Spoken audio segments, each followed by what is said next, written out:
हे friends, good morning. आज है annual function day राष्ट्रीय मिलिट्री स्कूल में। आज का दिन बहुत ही अच्छा होने वाला है। बहुत सारे लाइव इवेंट्स होंगे, डॉग शो होगा और बहुत सारी चीज़ें आज आपको देखने को मिलने वाली है। तो आइए चलिए देखते हैं। रेडी टू गो।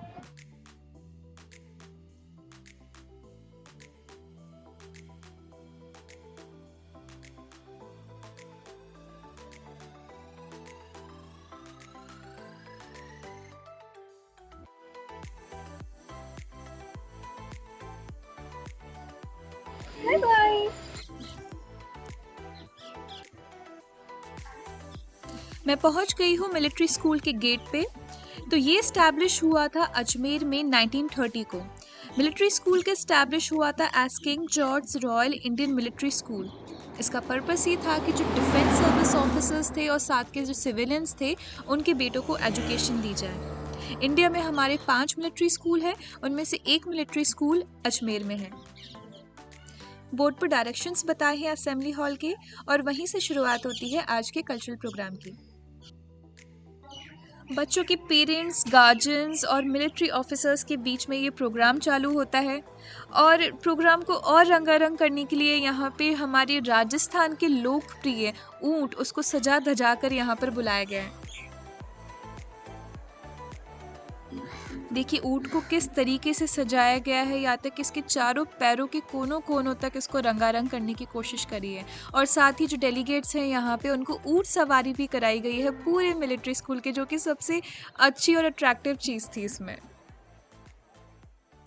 एक झलक मेरे पेरेंट्स की भी, वो साथ में आए हैं और एनडीए यहाँ से 1220 किलोमीटर दूर है।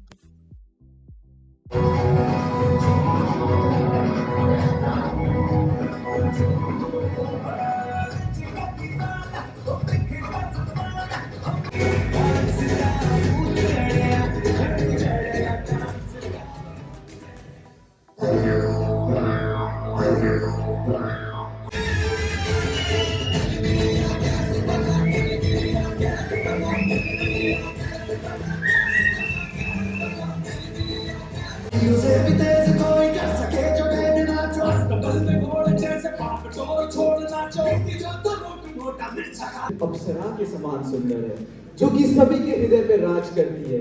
उसके सामने आते ही दिलों की धड़कनें रुक जाती हैं। लेकिन कोई ऐसा है। तो क्या था तुम्हारे बेटे का नाम? पुष्पेश नाम था साहब, पुष्पेश। तुमने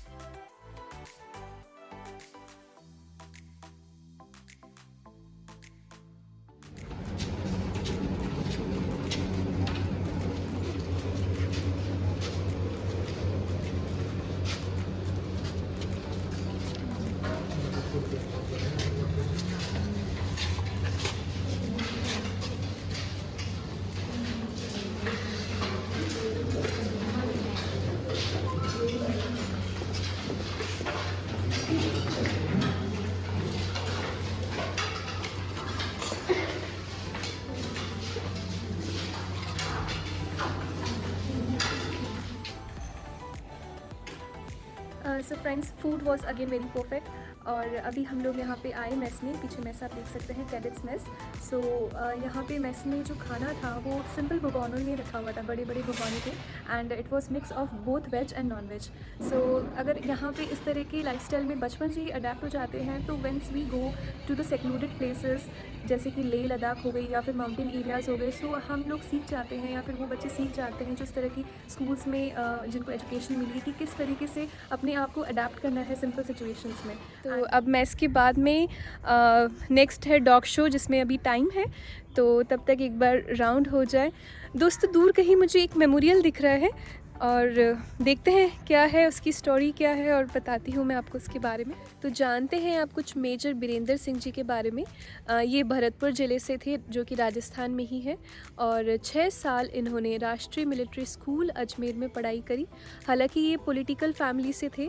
इनके uncle mister Natwar Singh India के मिनिस्टर रह चुके हैं एक्सटर्नल अफेयर्स में, लेकिन फिर भी मिलिट्री स्कूल में पढ़ते हुए इनका इंक्लिनेशन आर्म्ड फोर्सेस की तरफ हुआ और इसके चलते ही जैसे ही इन्होंने अपना स्कूल कंप्लीट किया तो उसके बाद में इनका सिलेक्शन हुआ एनडीए में और बहुत ही छोटी उम्र में, मुश्किल से 22 साल की उम्र में ये सेकंड लेफ्टिनेंट बन गए। उसके बाद इनको कमीशन किया गया 13 सिख लेफ्टिनेंट इन्फेंट्री में।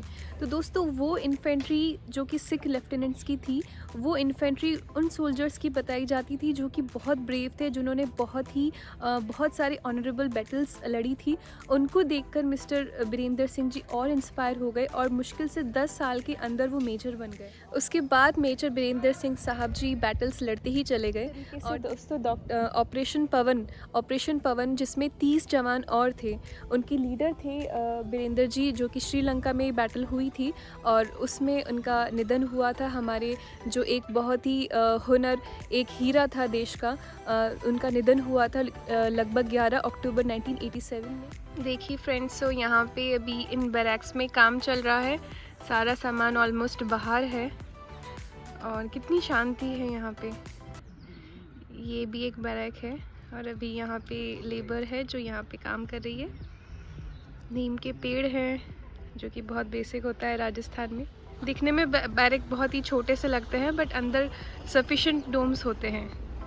तो नेसेसिटी की सारी चीज़ें होती है, कबर्ड्स है, कूलर है और इस तरह के इनके बेड्स है, टेबल होती है सबके लिए। So this was about. Covid के टाइम से नहीं हो रहा था ये, तो इसलिए ये बार, और ये मतलब हमेशा इसी टाइम पे खत्म हो जाता है, बट ये बार बहुत बड़ा है। अभी टॉक शो होगा, फिर हॉर्स राइडिंग का होगा, फिर हम लोग की परेड होगी और वही चलेगा, शाम तक चलेगा, फिर 7 बजे डिनर। आपको यहाँ पे कैसा लग रहा है? मुझे अच्छा लगता है। अच्छा लग रहा है ना? हाँ। अब हो गए, एडजस्ट हो गए ना सबके साथ? हाँ, सब है। गलती आप थोड़ी आती है। नहीं, मॉर्निंग में आपका उठने का टाइम क्या रहता है? वो तो आंटी डिपेंड रहता है, कोई बुलाए कि नहीं बुलाए सीनियर। मतलब कभी कभी सीनियर बोलता है कि 4 बजे तुम रिपोर्ट करना, नहीं रहते तो ऐसे यूजुअली 5:30। 5:30 तो आपको डेली उठना ही है? हाँ, 5:30 डेली उठना है, नहीं तो कभी कभी सीनियर बुलाता है तो 4 बजे उठना पड़ता है। फिर उसको रिपोर्ट करनी पड़ती है जाके। कभी कोई 12th वाला बुला लेता है तो पूरा हाउस उठ जाता है। तो आपका क्या रहता है फिर 5:30 के बाद से? क्या दिनचर्या रहती है? 5:30 के बाद में ऐसे तो पीटी होती है, तो भी पीटी ठंडी के कारण तो बंद है। फिर पीटी होने के बाद ब्रेकफास्ट होता है। अच्छा, क्या टाइम है ब्रेकफास्ट का? ब्रेकफास्ट का टाइम है 7:50। 7:50। मतलब 5:30 को मतलब ऐसे हाउस उठता रहता है, तो सब ऐसे कब टाइम निकल जाए, सब नहाते हैं धोते हैं। फिर ब्रेकफास्ट होता है। ब्रेकफास्ट के बाद एकेडमिक्स, अभी तो एकेडमिक्स बंद हो गए थे क्योंकि यही सब वर्किंग चल रही थी, घास और पूरा डोम वोम साफ किए थे। अच्छा। मतलब 5:30 पे आप उठते हो तो आपको उस टाइम में चाय दूध वगैरह थोड़ी मिलता होगा? नहीं कुछ नहीं। ब्रेकफास्ट का टाइम भी मिलता है? यस। और ब्रेकफास्ट सब वहीं एक ही जगह मेस में ना? हाँ। तो ब्रेकफास्ट में क्या देते हैं आपको मोस्टली? मतलब ऐसे फिक्स्ड है डेज। अब जैसे मंडे, ट्यूसडे और थर्सडे को पूरी मिलेगी। अच्छा। और बाकी सारे दिन ब्रेड रहेगा और संडे को बस पराठे रहते हैं। अच्छा। बाकी 4 डेज ब्रेड रहता है। Bread butter jam. Bread butter jam. और क्या देते हैं साथ में? फिर जैम देते हैं, बटर देते हैं, चीज़ देते हैं और ऑमलेट रहेगा। फिर दलिया रहेगी, एक ओट्स टाइप रहता है कुछ, और वही मिलता है। 40 दिन में क्या लेते हैं आप? मिल्क। सब मिल्क लेते हैं। बैरक में आपके सीनियर कहाँ बैठते हैं? मतलब आपने कहा ना कि इसमें पूरे डोम में आपके सीनियर बैठते हैं, वो कहाँ पे, किस तरह? स्टार्टिंग का सबसे पहला डोम है वो 10th क्लास के बैठते हैं, वो सबसे सीनियर होते हैं आपके? बैरक के, ये लॉन्ग डोम के मतलब इस बैरक के वही सीनियर है। ओके। फिर उसके बाद में भैया 9th क्लास को, इधर भी भैया है। फिर यहाँ से लेके लास्ट तक हमारी क्लासमेट्स है। ओके, तो ये पूरा बैरक कहलाता है आपके यहाँ?